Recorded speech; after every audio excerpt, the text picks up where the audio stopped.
Welcome to another episode of Thanalysis show with your one and only Thanasis Antetokounmpo, presented by Gruber Law, Carbliss, and Potawatomi Casinos and Hotel.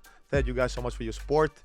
And I will have another show, which we start with Tony. We have Tony here, and we have somebody behind the scenes. You can't see him right now. Another addition to the team. You will know about him soon. Thank you guys. Hey, first of all, I want to say you guys have been amazing. You guys watched the Serge interview, reacted, commented. Serge is a funny individual. He's amazing. I can't wait for the next episodes. Can't wait for the next shows. Serge's clip of trash talk did so well. I'll tell you. People love that. Bro, you can't imagine. Like, he's unintentionally funny. That's what it was when he was talking about, because he said, I don't trash talk. Here's just what I tell people. First of all, he said, I don't want to fight. He's fought everybody in the league. I was going to pull clips. But he's amazing, and thank you so much, brother, for being on the show. You really people loved it. Thank you so much. Thank you guys, right, for following, sharing, liking, subscribing to the show, and following the journey, man. Well, let's get it. What we got? All right, the first question in the four quarters presented by Carbliss. I was going to start with something different, but now just based on our Serge Ibaka brief conversation right there. So he obviously doesn't trash talk, but he does. He just does it in the most polite way possible. In your career, F-U, yeah, basically. That's his polite way. As simple as that. In your career, also, who's going to try to fight? Like, fighting Serge is a lot.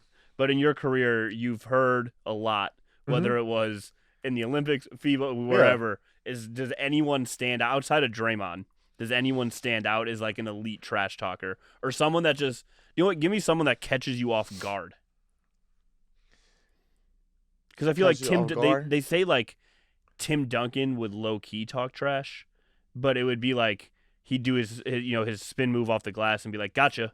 Or just random stuff like that where he just annoyed people. KD caught me off guard. Because I didn't have him for a guy who trash talks. I had him, I had him for a guy who just come in and shoot and score and just like straight face. And then once we played him a couple of times, and I remember I subbed in to guard him.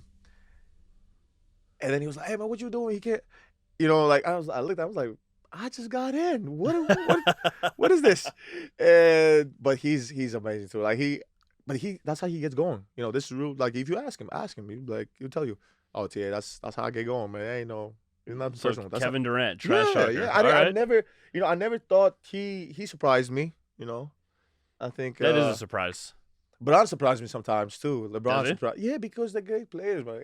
When you surprised when they start to get out of character and kind of when he did in India. Remember when he scored that 3 in India? He started doing the dance. Oh yeah. Thing, or like I knew he'd be animated, but trash talking that's interesting. Yeah, no, not okay. True. It's not the same. Not the same in the sense. I consider it the same. No, animated, it is the same. It's just their way of doing it. Yeah, people just do it differently. Yeah. Like you have Dylan Brooks does it right to your face, right? Like he's gonna tell you exactly how he feels right to your face. Think about this though. I don't consider Dylan Brooks trash talking. Really? I consider Dylan Brooks. That boy has heart. He has that's how he plays. He has that's his demeanor. That's how he plays.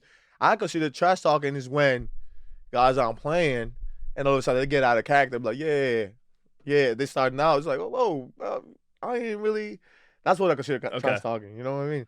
When they get out of character. Have you ever heard this? This isn't part of the. I'm just elaborating on this question. Have you ever heard Spike Lee when you were Nick? Yeah. And then obviously you guys go play at the Garden once or twice a year. So he doesn't. This is the thing. A lot of people be like, "Oh my God, he trash talks," and this is the whole thing with Reggie Miller, and he scored, and it was because of you. Okay. I get that. That was actually funny and really entertaining. But he actually loves when players come to MSG and play. He loves, and then he hypes up his own players. Like he does that more than trash talk. He hypes up his guys more than he trash talk the other team.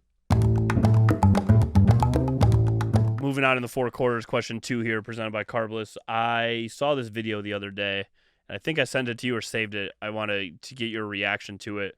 We're going to tease it a little bit. We'll watch the full video in an episode later on. Okay. However, it involves AI robots. Like robots that legit talk to humans. and I just wanted to get you're into the business world, you're into the tech world. I wanted to get your opinion on the future fears or thoughts on what we're doing with the artificial intelligence, particularly robots. Okay. Okay, I don't want to dissect, make it too like nerdy conversation. Like, I want to keep it simple. Okay, it's 3 scales to it, right? Mm-hmm. First scale is the robot. The second scale is the human, and the third scale is the AI, right? The scales of them all is the AI. The robot is a robot.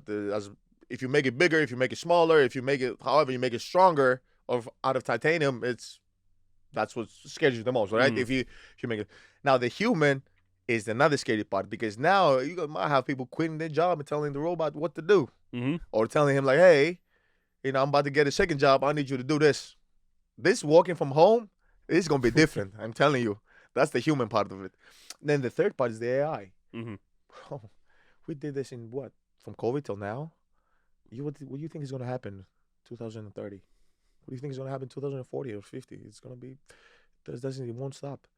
You go to ChatGPT, and you post and you go like, hey, this is my 10 tweets. This hot tweet.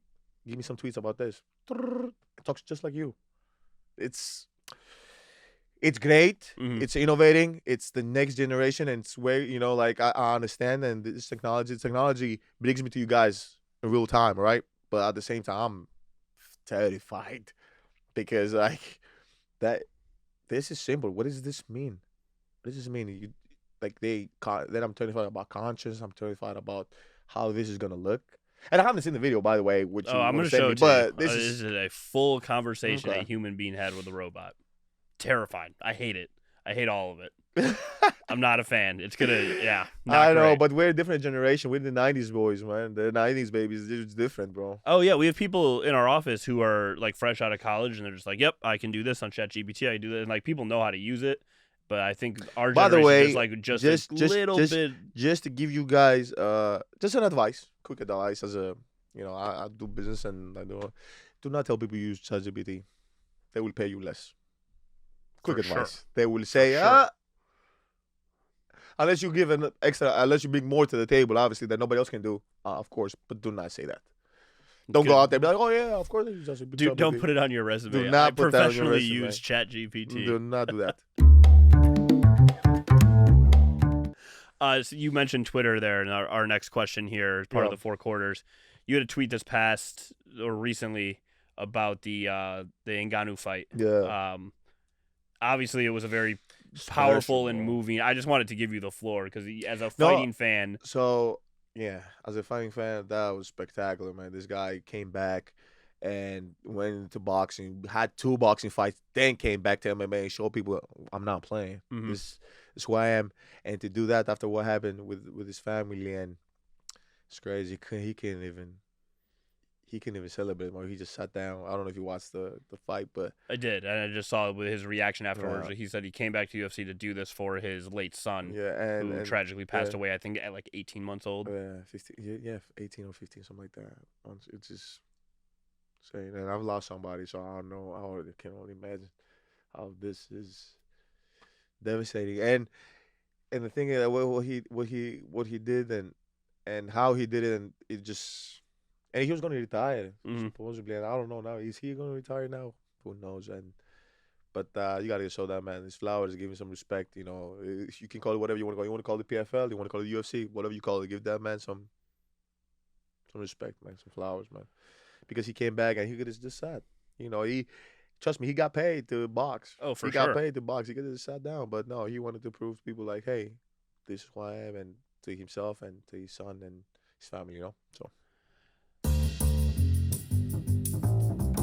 On a much different note, a lot less serious, but please. Today's guest is. I'll let you do the intro here in a little bit, but who's today's guest? He is the MVP of baseball from 2018. Should have won it in 2019, but he got hurt. So in a couple minutes, you'll hear from Christian Yelich of the Milwaukee Brewers. Yelich. And it's a great interview, but before we release that, the World Series is going on. Yeah. It is the New York Yankees against the Los Angeles Dodgers. Okay. New York, LA, the TV markets love it.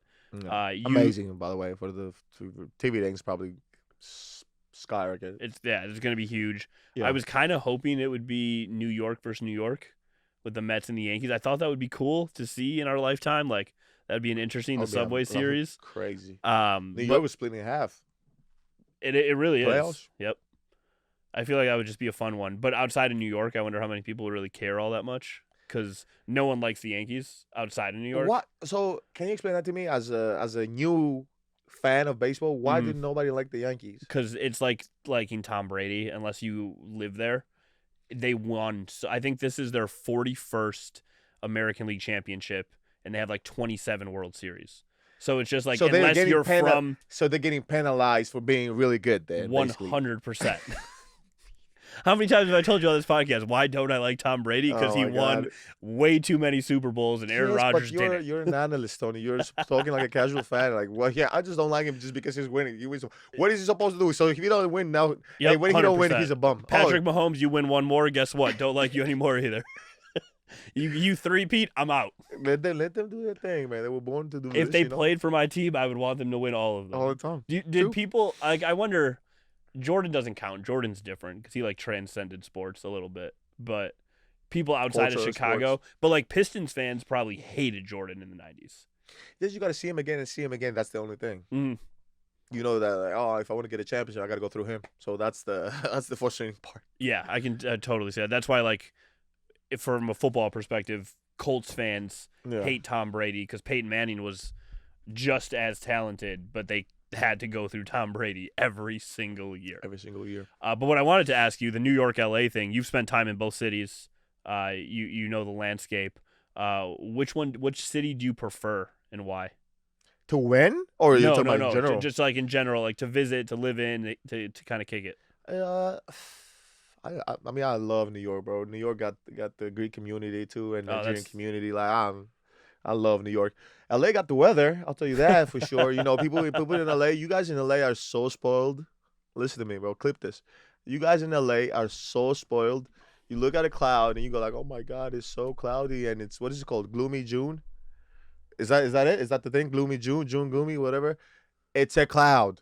It's a cloud, bro. We would die to have this weather. Like, it's like dark and stormy at 4 o'clock in Milwaukee right now. It's terrible. Yeah, and you know why? It's just because they work. I think because people in LA, they work so hard too. Like, everybody who comes to LA comes with a dream and a purpose, and they work so hard. But then think about this, and then like, oh, Morgan should be having the best weather ever.